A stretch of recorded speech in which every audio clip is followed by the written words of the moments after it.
Hebreus, capítulo de número 10, eu tenho uma palavra bem breve, bem rápida. Aquela palavra punhal. Curta, mas o corte é profundo. Rápido e curto. Punhal não, bisturi. Vamos lá. Hebreus 10. Eu vou ler apenas 2 versículos. 38 e 39. Hebreus 10, 38 e 39. O sobrenatural e a simplicidade de viver pela fé. Mas o justo viverá pela fé. E se ele recuar, a minha alma não tem prazer nele. Ou em outras traduções, não se agrada dele. Nós, porém, somos daqueles que retiram para a perdição.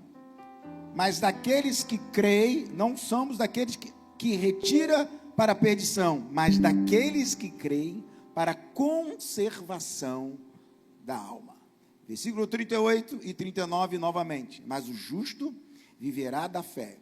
E se ele recuar, a minha alma não tem prazer nele. Nós, porém, não somos daqueles que se retiram para a perdição, mas daqueles que creem para a conservação da alma. Amém? Somente até aí, coloque a sua mão sobre o texto sagrado.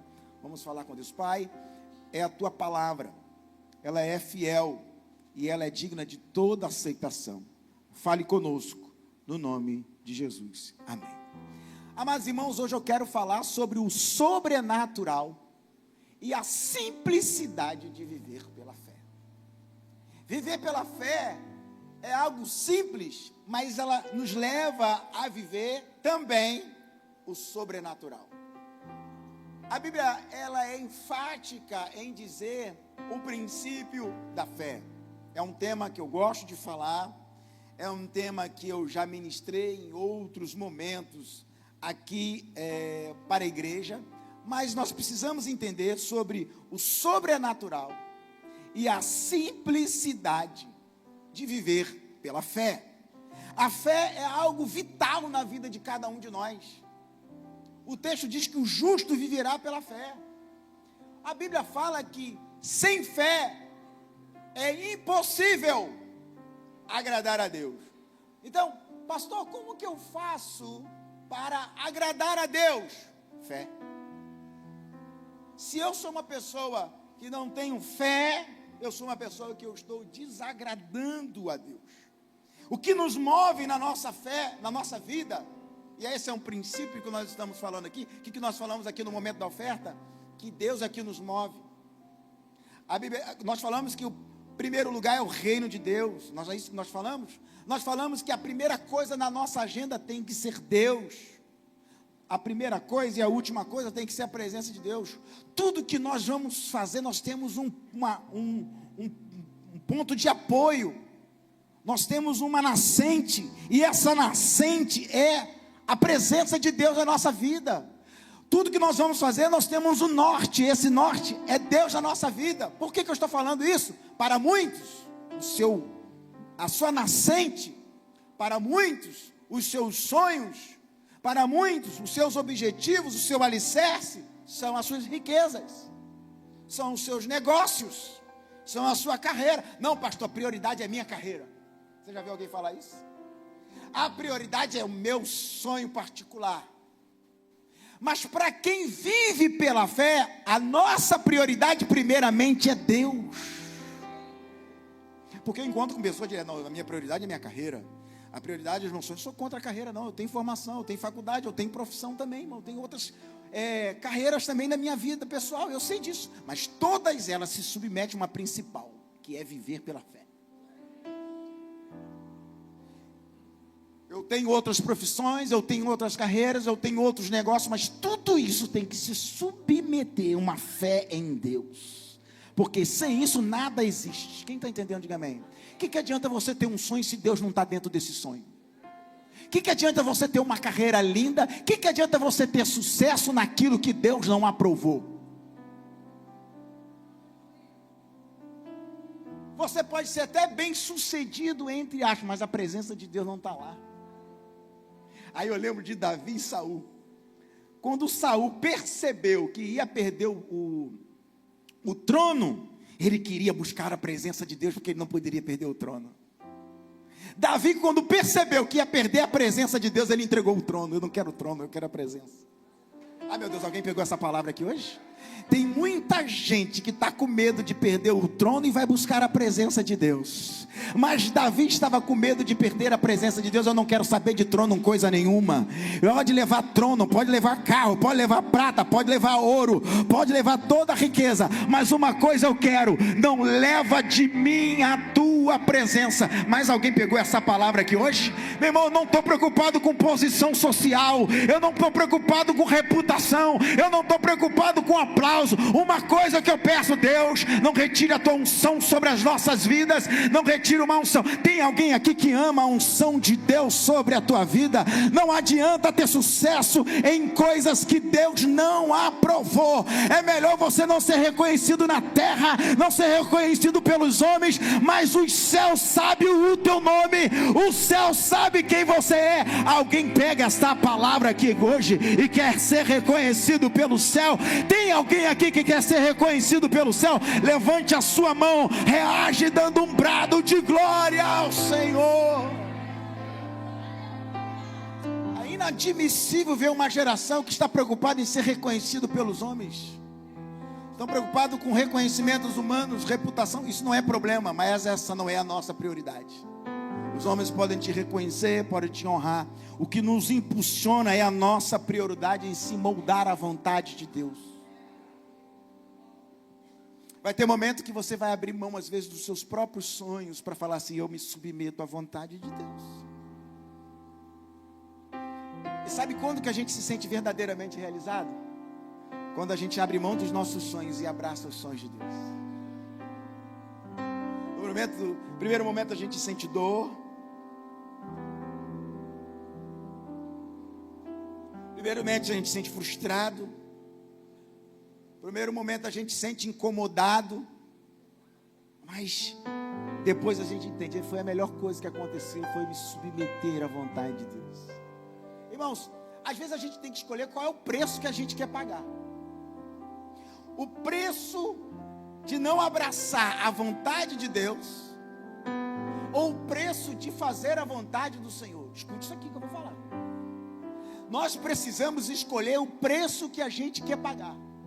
O preço de abrir mão dos nossos sonhos e abraçar os sonhos de Deus, ou o preço de abrir mão dos sonhos de Deus e viver os nossos próprios sonhos. Dos dois jeitos nós vamos pagar um preço muito alto, mas vale a pena pagar o preço para viver os sonhos das vontades de Deus. Agora tem um porém: abrir mão dos seus sonhos e abraçar os sonhos de Deus é negar a si mesmo em muitos momentos, é se sentir frustrado em muitos momentos, é sentir dor em muitos momentos, é sentir angústia, mas você fala assim: vale a pena porque eu estou debaixo da vontade de Deus. Mas você sente dor, mas sente paz. Você sente dor, mas você sente a presença de Deus. O que adianta você estar feliz por um lado, mas você perdeu a paz porque não tem mais a presença de Deus na sua vida? Eu prefiro perder tudo, mas ter a paz e a presença de Deus na minha vida, do que ficar felizinho, sendo aplaudido por todo mundo, e Deus dizendo assim: eu não aprovo isso. Minha presença não vai com você. Como Moisés diz: eu só irei se a sua presença for comigo. Alguém está entendendo? Diga amém aqui. Só quem experimentou a presença de Deus se entende o que eu estou falando aqui hoje. Só quem já experimentou a glória de Deus está entendendo o que eu estou falando aqui hoje. Se você não experimentou, hoje é uma noite de você ser encharcado pela glória de Deus. Eu quero profetizar aqui essa noite. Hoje é uma noite que seremos renovados da nossa fé, encharcado pela glória de Deus. Eu estou profetizando aqui hoje. Alguém pode levantar a sua mão e reagir, dando um brado de glória a Ele. O justo viverá pela fé. Por quê? Quem retrocede, Deus não tem prazer em pessoas que retrocedem. Você já reparou que um desviado não tem paz? Porque ele retrocedeu. Você já viu uma pessoa que tem chamado e não abraça o chamado? Como é que essa pessoa vive? Você conhece alguém que tem chamado de Deus? Escuta isso aqui, presta atenção, presta atenção. Uma pessoa que tem chamado de Deus, e essa pessoa não abraçou, já viu a vida dessa pessoa? É um Jonas. Você já viu essa pessoa que você sabe que tem uma vocação, às vezes a pessoa está até bem sucedida numa área, mas você sabe que aquela pessoa tem um chamado, essa pessoa não abraça o chamado, está tudo certo. Sabe o que acontece com essa pessoa? Não tem sossego nenhum único minuto na vida. Quantos amigos meus que fizeram parte da minha época de juventude na igreja? Eu ainda sou jovem, né, irmão? Pelo amor de Deus também, né? Mas na minha época de juventude, vários jovens amigos meus que tinham chamado, e eles fugiram do chamado, como um dia eu também queria fugir. Eu sabia do peso que é uma pessoa que tem chamado. Só suporta quem tem vocação. Se não tiver, não aguenta. Quantos amigos meus da minha geração eu encontro com eles, eu fico assim, meu Deus, pessoas que tinham chamado mais do que eu, que tinha a graça de Deus, eram os meus, eu me inspirava na vida deles. Fugiram do chamado, viraram as costas para o chamado. Eu reencontro com muitos deles, onde eu vou pregar, em conferências, em alguns lugares, eles me abraçam chorando, e ele fala assim, por que eu não te acompanhei? Por que eu não te segui? Por que eu joguei para fora? Porque eles queriam segurança. E o justo não vive por segurança, o justo vive por fé. Eles queriam reconhecimento, o justo não tem reconhecimento, vai ter que agir pela fé. Você sabe o que é viver sem saber o que vai acontecer amanhã no teu ministério? Eu já fiz isso muitas vezes.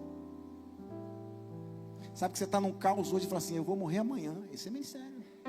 E muitos deles queriam segurança, queriam reconhecimento, queriam suporte, mas a Bíblia não dá garantia para ninguém. A Bíblia fala, se você tiver fé, Abraão, sai da tua terra e da tua parentela e vai para onde? Eu preguei aqui esses dias. Abraão tinha um endereço de saída, mas não tinha um endereço de chegada. O justo não tem segurança para onde vai, a única segurança é onde ele está, mas para onde ele vai não tem. Qual é a segurança do justo? É a fé que ele depositou em Deus. É a única. Quem está entendendo o que Deus está falando? Eu vou falar que a única coisa que vai te dar segurança para quem tem chamado não é suporte de ninguém, é a tua fé em uma palavra que Deus liberou. Você está preparado para viver com uma fé, agir com o seu comportamento, fazer tudo? E você fala assim, mas por que você está fazendo isso? Porque eu só tenho uma palavra. Mas você não está vendo nada? Não, eu só tenho uma palavra.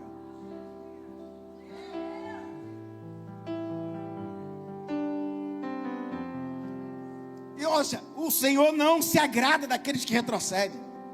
Lembra da mulher de Ló? Deus falou assim, sai todo mundo, mas ninguém olha para trás. Não retrocedam. Quando a mulher de Ló olha para trás, ela virou uma estátua de sal. Sabe por que muitas pessoas estão paralisadas na sua vida e não conseguem avançar? Porque querem avançar olhando para trás. Não, e tem gente que fica olhando para trás até pensando em coisa boa. Antigamente Deus me usava. Antigamente eu era uma bênção.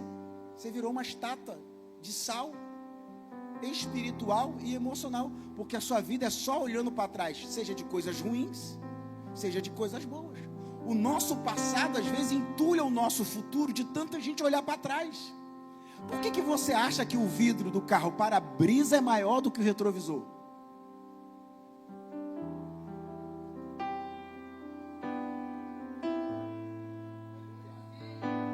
Por que o para-brisa é melhor do que o retrovisor? Porque o nosso futuro é mais importante que... Porque o nosso futuro é mais importante que o nosso passado. Então eu estou olhando para frente porque é mais importante. De vez em quando eu dou só aquela olhadinha assim para pegar uma referência. Eu estou dirigindo, o mais importante é o que vem pela frente. De vez em quando eu dou uma olhadinha assim no retrovisor, só como referência. Passado não é lugar para você ficar. Passado é só uma referência daquilo que você não pode fazer mais.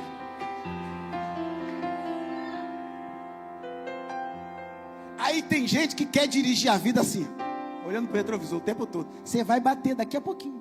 Por quê? Porque a sua referência virou o passado. Porque os teus olhos estão só no passado. E por isso que tem gente se batendo o tempo todo, se machucando o tempo todo, se acidentando o tempo todo. Sabe por quê? Porque parou de olhar para o para-brisa e ficou olhando para o retrovisor. E hoje Deus manda liberar uma palavra que hoje o seu futuro será melhor do que o teu passado. Eu estou profetizando aqui nessa noite, o seu futuro será melhor do que o teu presente. Eu tenho uma palavra, meu Deus, eu estou sentindo graça de Deus aqui hoje. Para de olhar para o retrovisor e olha para o para-brisa. Para de olhar para o teu passado e olha para o seu futuro. Pastor, o que eu faço com o meu passado? Pega as lições desse passado, pega as referências desse passado, pega o aprendizado do seu passado, mas olha para frente. O seu futuro será melhor que o teu presente. Eu quero ver quem vai pegar essa palavra de pé, que eu vou profetizar aqui hoje. O seu futuro será melhor que o teu passado. O seu passado já passou, já acabou, mas para cada mão levantada, para cada vida que está de pé, eu tenho uma palavra liberada. Receba essa palavra aqui hoje. O seu passado não vai afogar o teu futuro, não vai destruir o teu futuro, mas tem uma palavra do inferno. Deus está quebrando toda a sentença do inferno hoje e está liberando uma palavra de vida. Vai acontecer, vai acontecer. Milagres extraordinários. É o ano do sobrenatural.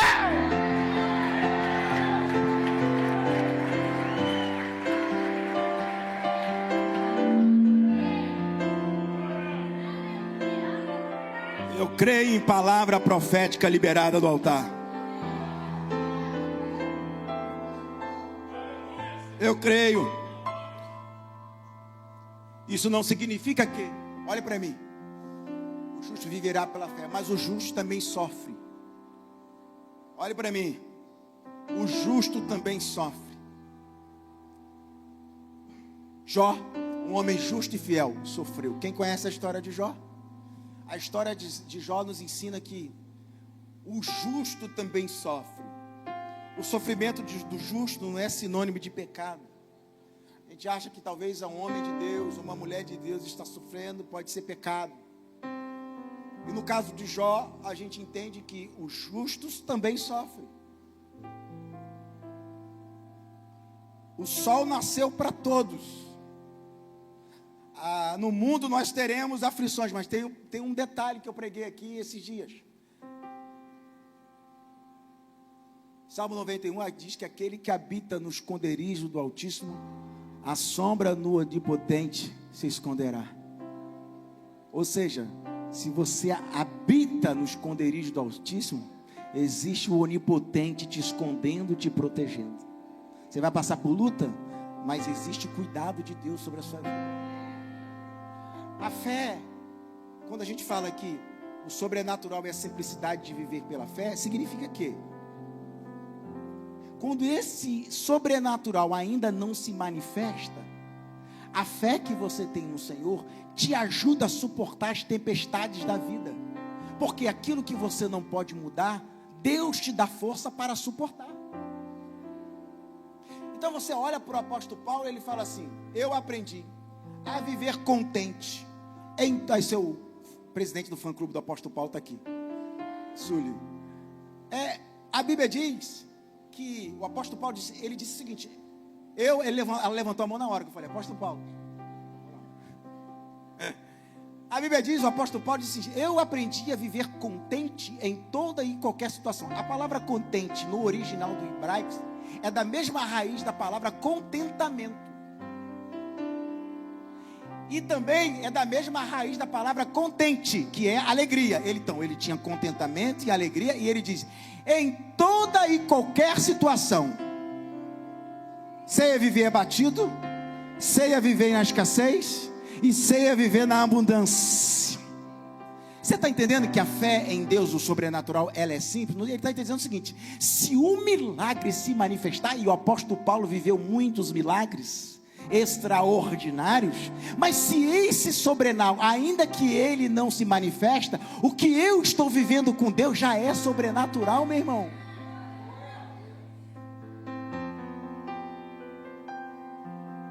Escute isso aqui que eu estou querendo dizer para você. Este ano é um ano sobrenatural. Talvez o que você orou ainda não se manifestou, mas o processo que você está vivendo, de moenda, de amasso, sendo esmagado pelo processo, passando pelo deserto, este processo também é um sobrenatural. Sabe por quê? Você vai sair deste vale mais forte do que antes, porque aquilo que não te mata te fortalece. Aquilo que não te... É melhor matar o crente, porque se ele não morrer, ficar ferido, ele levanta como um leão, ele se levanta mais forte do que antes. O diabo tentei matar ele, mas não consegui. Agora ninguém segura ela, agora ninguém segura ele. Sabe por quê? Porque você se levantou mais forte do que antes. Já que você sobreviveu a essa última luta, se prepare que você vai dar prejuízo para o inferno. Muitas almas serão abençoadas através da sua vida, porque você é um milagre de Deus. Só quem recebe essa palavra, levante a mão. Então, não podemos ter uma fé infantil. Nós precisamos ter uma fé madura. O que é uma fé madura? Se Deus derramar o milagre e você profetiza que o milagre vai acontecer, você está dando glória a Deus. Olha o que a fé madura faz. E se Deus não fizer nada, você continue adorando e louvando, vindo para o culto, vindo para a sala de oração, na quinta da vitória, vem na escola dominical, porque você é uma mulher de Deus maduro. Eu vou profetizar sempre quando eu creio no milagre, e se ele não acontecer, eu tenho uma fé madura para suportar o que Deus manda para a minha vida, porque todas as coisas contribuem para o bem daqueles que amam a Deus. Se tudo que está acontecendo eu não entendo, mas a palavra de Deus que contribui para o meu bem, isso já basta. Eu não preciso entender o processo de Deus, eu não preciso entender como Deus vai fazer, eu preciso crer que Ele está no controle. Meu Deus do céu, se você já crê que Ele está no controle, você não precisa se preocupar com nada. Pastor, mas eu estou passando pelo vale da sombra da morte, mas Ele está com você aí nesse vale, isso é o que importa. Isso é fé madura. Escute, isso aqui é uma fé inteligente. Deus não me deu o que eu pedi, vai fazer bico? Eu clamei a Deus, Ele não me deu. Ué, a oração que a gente aprendeu do Pai Nosso: seja feita a tua vontade assim na terra. Eu peço a Deus todos os meus sonhos, mas eu submeto à vontade de Deus a hora que Ele quiser. Essa é a fé madura. Viver o sobrenatural de Deus não é... Viver o sobrenatural de Deus não é Deus fazer tudo o que você quer. Viver o sobrenatural de Deus, pode ser que Deus faz aquilo que você pediu, mas se Ele não fizer, viver o sobrenatural de Deus é viver aquilo que Ele tem para você. Nós vamos profetizar a bênção, nós vamos profetizar o sobrenatural. Amém. E se isso não acontecer, o sobrenatural de Deus continua acontecendo. Você está sentado nesse culto, respirando, recebendo essa palavra vai te segurar durante uns 3 meses ainda. Você crê nisso? Isso já é o sobrenatural de Deus que Deus está liberando para você. O sobrenatural de Deus é essa presença que você está recebendo agora. O sobrenatural de Deus é essa palavra que você está recebendo, e amanhã você vai evangelizar alguém. Isso já é o sobrenatural. Abraão foi considerado o pai da fé. E o que a gente aprende com Abraão? É que há momentos que a gente tem que dar um passo de fé. O que significa isso? Há alguns momentos da nossa vida, escute isso aqui: Deus não vai colocar o chão, mas a gente vai ter que pisar. Primeiro, porque mais importante que o chão é a presença. Então, se eu tenho certeza que a presença de Deus está indo comigo, primeiro eu levanto o pé, coloco o pé, e depois Deus coloca o chão. Pastor, agora pega essa aqui, desceu fresquinha aqui. E se eu quando pisar e não tiver o chão, Deus não coloca o chão, é sinal que Deus quer que você voe. Não, vou embora, vou encerrar essa pregação aqui agora. Pelo amor de Deus. Ah, não, irmãos. Não, eu quero mais gente dando glória a Deus aqui hoje. Pastor, e se eu pisar, Deus não coloca o chão? Porque o Senhor pregou dizendo que primeiro a gente pisa, Deus coloca o chão. Eu pisei, não tem um chão. É porque Deus quer que você voe. Não precisa. Ah, não. Alguém recebe esta palavra aqui hoje? Quem vai voar na presença de Deus aqui nessa noite? Eu não acredito que você está sentado. Quem vai voar se você não crê, fica sentado. Se você crê, fica de pé e dá um glória a Deus. Só quem vai voar na presença de Deus. Quem são as águias que vão voar na presença de Deus? Pastor, eu pisei e não tem chão. Mas Deus então fala assim: agora tá, meu filho, na hora de andar mais. Agora você vai dar o voo da águia. Só quem recebe essa palavra aqui hoje. Eu preciso de 10 pessoas dando glória a Deus, pelo menos aqui hoje. Se você não crê nessa palavra, fecha a sua boca. Mas se você crê, libera uma palavra do tamanho do teu sonho, do tamanho do teu projeto.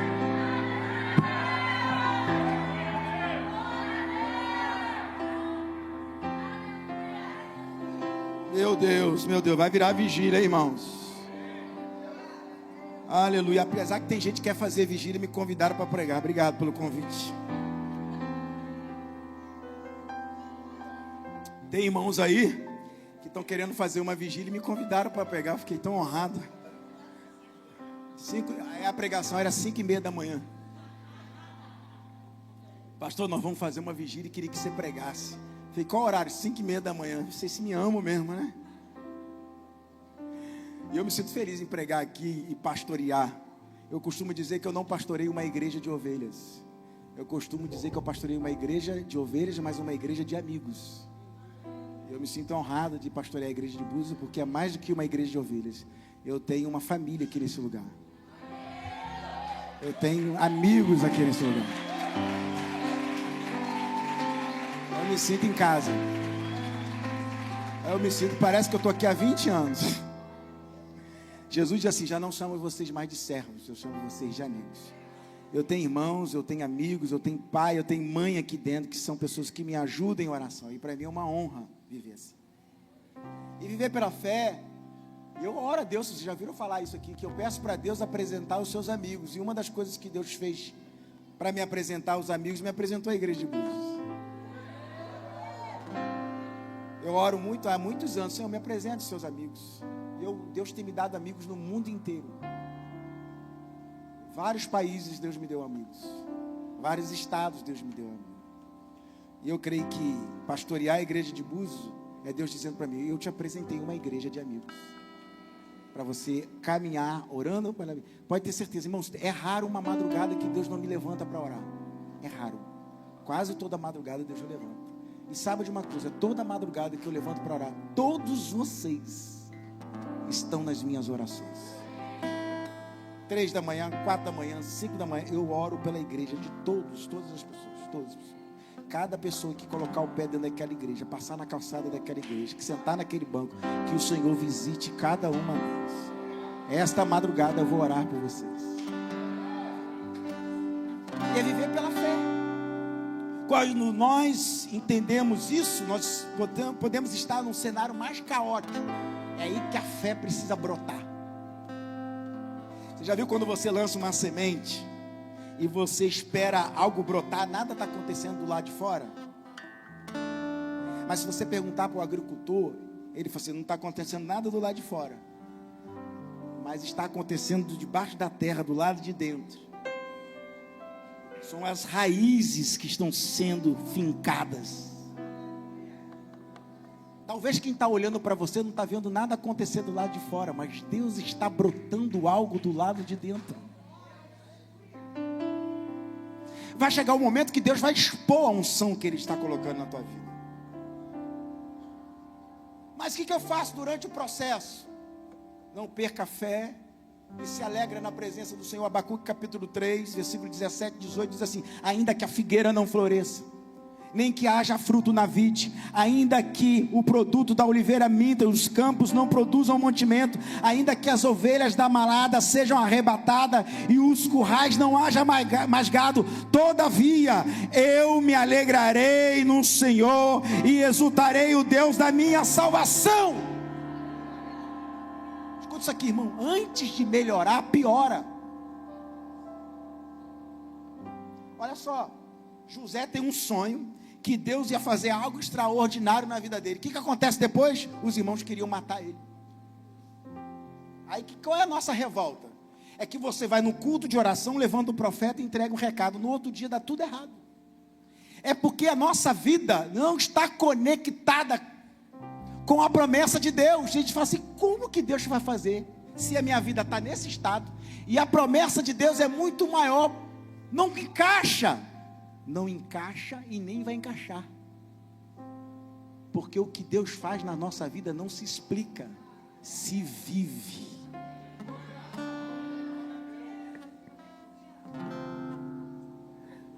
Por quê? Porque se você entender que encaixa, se você entender que tudo vai dar certo, se você entender que está tudo, não é milagre, não é ação divina, é ação humana, mas Deus quer te ensinar que você não dá jeito em coisa nenhuma. Deus quer te ensinar que tudo que você fizer não vai resolver nada. É o sobrenatural de Deus, na simplicidade da nossa fé, que se manifesta. Tem alguém entendendo o que o Senhor está falando aqui hoje? Então, ainda que dê tudo errado, você está ouvindo aqui o texto de Abacuque, ainda que o produto da oliveira minta, ainda que não haja, que a figueira não floresça, ainda que não tenha fruto na vide, ainda que o produto minta, ainda que não haja mantimento, ainda que não haja ovelha, ainda que os gados não tenha nada, o que eu vou fazer? Eu me alegrarei no Senhor, porque eu não estou preso ao cenário, eu não estou preso ao que está acontecendo, eu estou preso à promessa que o céu liberou na minha vida. Pastor, piorou muito, louvado seja o nome do Senhor, é sinal que vem bênção de Deus sobre a tua vida. Pastor, mas eu não estou entendendo. Não precisa entender, só precisa confiar. O justo viverá pela fé. Escute essa palavra aqui hoje, ninguém vai entender e nem você vai entender, mas você e eu daremos testemunho, culto de ações de graças daquilo que os céus está liberando aqui hoje. Meu Deus do céu, alguém pegou essa palavra aqui hoje? Alguém pode reagir dando glória a Ele?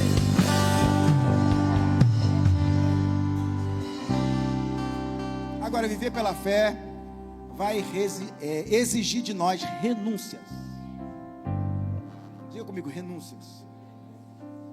Eu não conheço mulher de Deus, homem de Deus, que não tenha que viver diariamente uma vida de renúncias. Você é chamado por Deus? Eu não estou falando de ser chamado. Tem alguém aqui que Deus vai chamar para ser pastor, missionário. Aí a renúncia, irmão, você prepara, você não tem mais vida própria, não tem mais privacidade.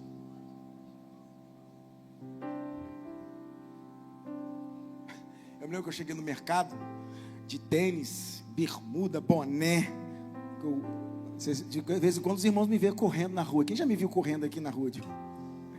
Aí eu estava correndo, eu falei assim, rapaz, preciso comprar alguma coisa no mercado. Aí entrei no mercado, fui comprar. Aí uma mulher falou assim, nossa, você parece tanto com o pastor Inácio. Eu falei, é mesmo? Nossa, parece muito com ele. Você vai na igreja, lá na Central? Não, nunca fui na Central. Como é que você conhece ele? Ela não. De vez em quando recebo na internet vários vídeos de pregação dele, vídeos curtos de 1 minuto, como aquilo me abençoa. Ele é um homem de Deus. Chegou a me dar um alívio na hora, né? Será que ela vai falar mal do pastor?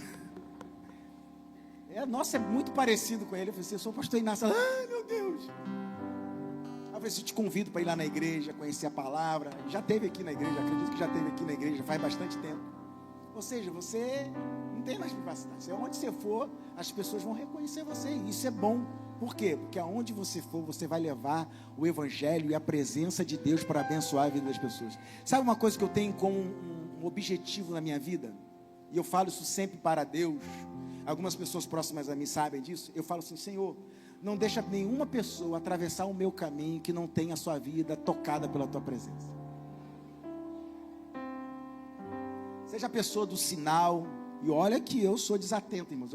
Às vezes eu ando na rua totalmente desatento. Tem gente que fala comigo, eu nem vejo. É uma coisa até que eu corrijo. Às vezes o TDAH está atacado, irmão. Eu sou hiperativo, eu sou muito agitado, eu sou muito hiperativo. Eu fico no 220 e às vezes eu ando na rua me policiando em poder dar atenção a todas as pessoas. Eu já orei na praia, irmão, na beira da praia. Pastor, o senhor está aqui na praia, o senhor tem como me aconselhar, orar por mim? Eu oro na praia, está tudo certo, irmão. Mas eu estou querendo dizer para você o seguinte: exige algumas renúncias. Uma das vezes você vai ter que abrir mão da sua privacidade. Eu oro no mercado, eu aconselho as pessoas na calçada. Às vezes eu chego atrasado para atender alguém no gabinete, é porque eu já estava no gabinete, no telefone com alguém. Às vezes eu saio de um velório, eu tenho que depois ir para um aniversário, de tarde, e à noite eu estou fazendo um casamento. Aí eu chego no casamento e falo assim: pastor, o senhor está tão estranho. O senhor não gostou da comida, não? Pastor, não deu nem atenção, não sabe que eu saí de um velório. E eu estava chorando com alguém. O que eu estou querendo dizer é que a vida com Deus vai exigir de você renúncias pessoais. Não existe evangelho sem renúncia. Não dá para você viver esse evangelho coach. Desculpe, talvez você escuta na pregação só coach, só bênção, só vitória, só qualquer... Eu estou falando aqui de uma fé sobrenatural e simples, que pode acontecer um sobrenatural na tua vida extraordinário, pode. Se isso não acontecer, viver as dores da vida também é a simplicidade de viver o sobrenatural. Eu profetizo o sobrenatural, eu creio nisso, mas irmão, nós vamos precisar entender que nós vamos ter que viver renúncia, enfrentar a adversidade, crer que o que Jó falou? Eu creio que o meu Redentor vive, tudo dando errado, mas eu creio.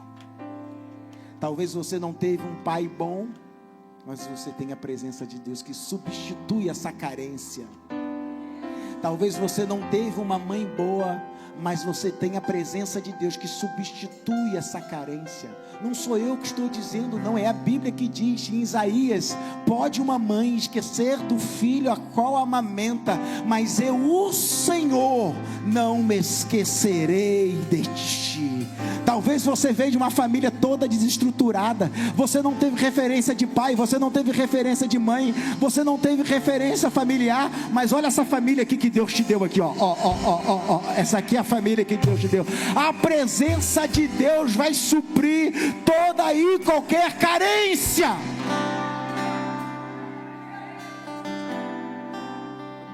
Aí eu não tive a família igual a família de fulano. Você vai começar através de você a família dos seus sonhos. Quem está entendendo o que Deus está falando aqui hoje? Tem gente que não teve. Deus está falando com alguém aqui hoje. Talvez você não teve uma família estruturada. Talvez você não teve ninguém para abrir portas para você. Talvez você não teve apoio de ninguém. Mas recebe essa palavra: a partir de você vai nascer uma próxima geração que vai transformar outras gerações. A partir de você, a sua casa vai ser transformada. A partir de você, a sua família será abençoada.